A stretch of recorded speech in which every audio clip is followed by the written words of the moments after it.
2. Kristen Katolik.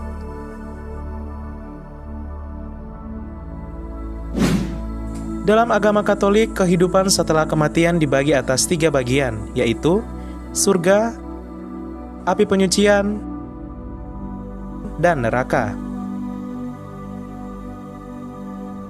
Dengan tingkatan urutan dari bawah yaitu neraka, kemudian api penyucian, dan kemudian paling atas yaitu surga.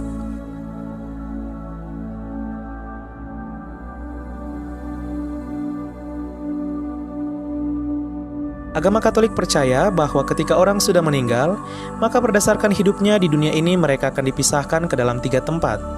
Bagi orang-orang suci yang memiliki amal yang begitu luar biasa dan kebaikan yang luar biasa seperti santo dan santa dan para kudus, mereka akan langsung masuk ke dalam kerajaan surga. Dan bagi manusia-manusia pada umumnya, mereka biasanya akan langsung masuk ke dalam api penyucian, di mana di dalam api penyucian ini mereka akan dimurnikan terlebih dahulu dosa-dosanya sebelum masuk ke dalam kerajaan surga. Mereka yang akan masuk ke dalam api penyucian ini memiliki dosa yang begitu ringan dan juga dosa yang berat, dan mereka akan disucikan terlebih dahulu. Dan di dalam api penyucian ini, mereka masih membutuhkan doa-doa dari umat yang masih bersiara di dunia agar segera masuk ke dalam kerajaan surga. Dan sampai kapan umat-umat akan berdoa kepada mereka dalam api penyucian? Tentunya tidak diketahui, namun yang pasti Gereja Katolik percaya bahwa mendoakan mereka yang sudah meninggal merupakan wujud tanda cinta kasih.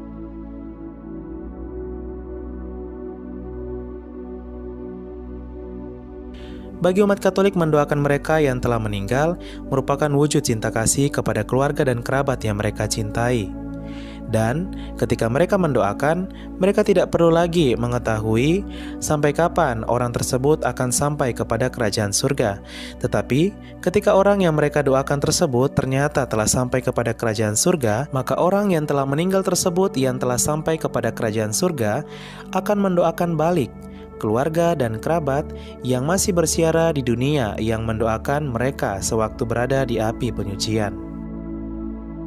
Ajaran tentang api penyucian ini atau mendoakan mereka yang sudah meninggal terdapat dalam sebuah kitab yang bernama Kitab Makabe, tepatnya dalam 2 Makabe bab 12 ayat 43, di mana kitab Makabe ini tidak terdapat dalam gereja Protestan. Kitab-kitab Makabe ini yang ditiadakan oleh Martin Luther saat terjadinya reformasi Protestan dari gereja Katolik.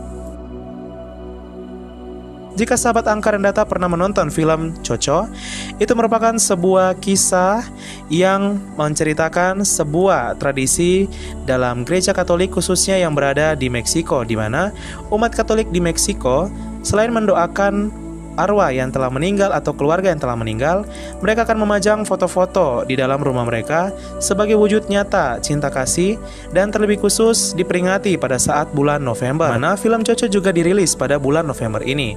Bulan November diperingati dalam gereja Katolik sebagai bulan arwah, yaitu setiap tanggal 2 November diperingati sebagai peringatan arwah semua orang beriman, hari yang dikhususkan untuk mendoakan mereka yang sudah meninggal. Dan tahapan yang terakhir yaitu neraka.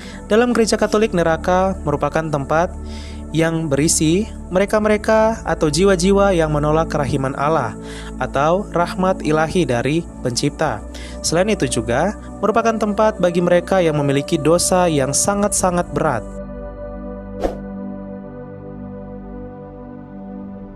3. Kristen Protestan.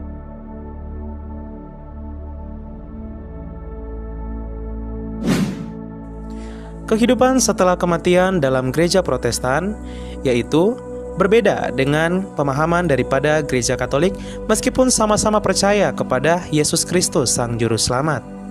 Dalam gereja Protestan, mereka percaya bahwa ketika seseorang meninggal, mereka akan langsung masuk ke dalam surga dan tidak melalui proses api penyucian. Hal inilah yang menjadi salah satu perbedaan antara gereja Katolik dan juga gereja Protestan, di mana gereja Katolik mengimani api penyucian yang terdapat dalam kitab Makabe, sedangkan gereja Protestan tidak mengimani yang namanya api penyucian, hanya ada neraka dan surga, karena kitab Makabe sendiri tidak dipakai dan saat itu tidak digunakan oleh Martin Luther saat dalam reformasi Protestan abad ke-16. Sehingga, perbedaan yang paling mendasar antara gereja Protestan dan gereja Katolik, ketika ibadah pemakaman biasanya jemaat Protestan akan melatunkan puji-pujian sebagai penghiburan kepada keluarga. Sedangkan dalam gereja Katolik tidak hanya untuk menghibur keluarga dan menguatkan keluarga, tetapi juga untuk mendoakan arwah yang telah meninggal. Dalam gereja Protestan, ketika seseorang yang percaya kepada Yesus langsung masuk ke dalam kerajaan surga, seperti yang terdapat dalam salah satu ajaran dalam gereja Protestan, yaitu sola fide, yaitu hanya karena iman kepada Yesus Kristus Sang Juru Selamat. Namun, selain yang membedakan antara gereja Protestan dan gereja Katolik dalam hal api penyucian, hal ini juga yang membedakan antara ajaran dari gereja Protestan dan gereja Katolik. Gereja Protestan percaya bahwa hanya karena iman kepada Yesus. Namun, dalam gereja Katolik, iman tidaklah cukup, namun harus dibarengi dengan perbuatan, karena dalam gereja Katolik, iman tanpa perbuatan kasih adalah mati. Jadi, untuk masuk ke dalam kerajaan surga, dalam gereja Katolik tidak hanya karena iman, tapi juga karena perbuatan. Sedangkan dalam gereja Protestan, hanya karena iman kepada Yesus saja, maka akan masuk ke dalam kerajaan surga, tetapi ada 3 syarat. Syarat apa sajakah itu? 1. Menyangkal dirinya. Kita tahu bahwa manusia memiliki kecenderungan untuk berdosa, sehingga mereka kerap kali melanggar perintah-perintah Tuhan, bahkan dengan sengaja mengabaikannya. Namun, saat manusia memutuskan untuk mengikut Kristus, maka mereka harus mau berubah kehidupannya yang lama dan meninggalkan kebiasaan-kebiasaan buruknya. Yang kedua, memikul salib. Memikul salib artinya manusia harus menanggung dan mau menanggung bebannya masing-masing. Yesus mengatakan pada Matius 10 ayat 38 bahwa barang siapa yang tidak memikul salibnya dan mengikut Dia, maka orang itu tidak layak baginya. Dan syarat yang terakhir yaitu mengikut Dia. Menyangkal diri dan memikul salib, maka setiap orang Kristen Protestan harus mengikut Dia sebagai Sang Juru Selamat.